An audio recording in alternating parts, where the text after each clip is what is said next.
Hello வணக்கம் நண்பர்களே. இன்று நம் காணொலியில் பார்க்கக்கூடிய திருக்கோயில் தலம் எங்கு அமைந்துள்ளது என்று பார்த்தால், சேலத்திலிருந்து தாராமங்கலம் செல்லும் வழியில் சுமார் 18 கிலோமீட்டர் தொலைவில் அமைந்துள்ள அருள்மிகு ஸ்ரீ ராஜமுருகன் திருக்கோயிலை பற்றி தான் இந்த காணொலியில் பார்க்க போகிறோம்.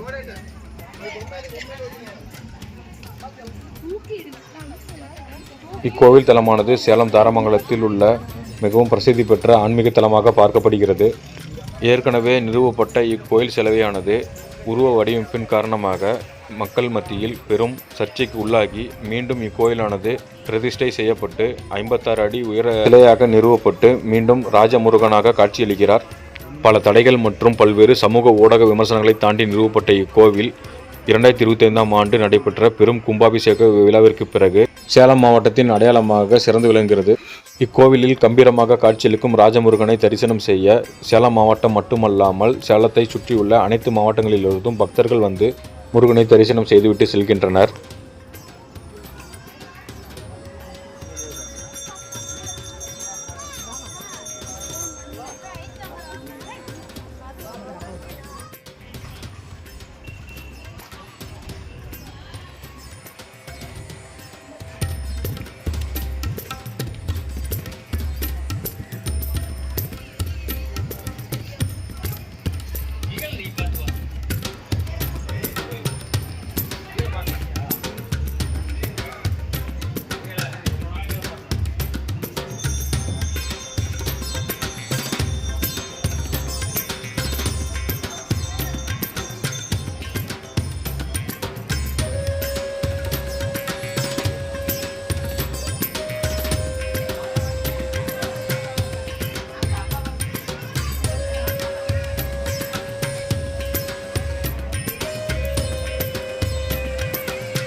இக்கோவிலின் மற்றொரு சிறப்பம்சமாக முருகப்பெருமானின் தந்தை சிவபெருமானும் பார்வதி தேவியும் சிலை உருவமாக காட்சியளிக்கிறார். இக்கோயிலுக்கு வரும் பக்தர்களின் நலனை கருத்தில் கொண்டு முருகனை தரிசனம் செய்த பக்தர்கள் வெயிலின் தாக்கத்திலிருந்து விடுபட்டு சிறிது நேரம் நிழலில் ஓய்வெடுக்க இக்கோவில் நிர்வாகம் நிழற்கொடையை வடிவமைத்துள்ளனர். தற்போது நாம் பார்க்கக்கூடிய காணொலியில் உள்ள கோவில்தான் 56 அடி ராஜமுருகன் சிலைக்கு பின்னால் உள்ள மலையின் குன்றின் மீது அமைந்துள்ள முருகப்பெருமான் அமர்ந்துள்ள கோவில் கருவறை.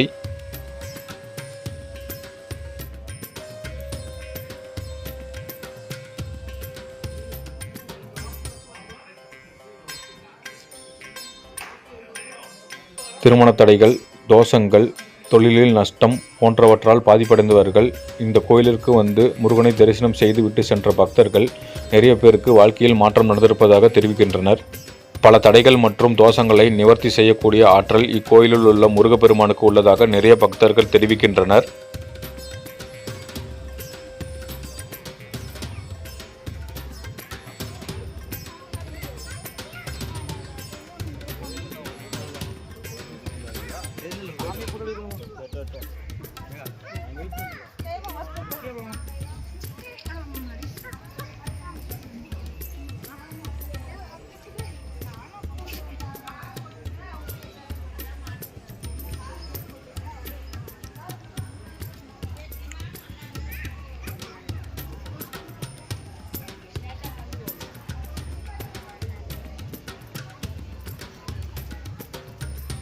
இக்காணொலியை பார்க்கக்கூடிய நண்பர்கள் அனைவரும் வாழ்க்கையில் ஒரு முறையாவது வந்து இக்கோயிலில் உள்ள முருகனை தரிசனம் செய்துவிட்டு செல்லுங்கள்.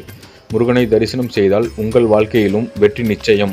ஏற்கனவே இக்கோயிலுக்கு வருகை தந்த நண்பர்கள் யாரேனும் இருந்தால் கமெண்ட் பகுதியில் தங்கள் அனுபவங்களை பகிர்ந்து கொள்ளுங்கள். தற்போது நாம் பார்த்த ராஜமுருகன் திருக்கோவிலை தொடர்ந்து மேலும் அடுத்த காணொளியில் வேறொரு கோவிலை பற்றி அதன் சிறப்புகளையும் அடுத்த காணொளியில் பார்க்கலாம். நன்றி, வணக்கம்.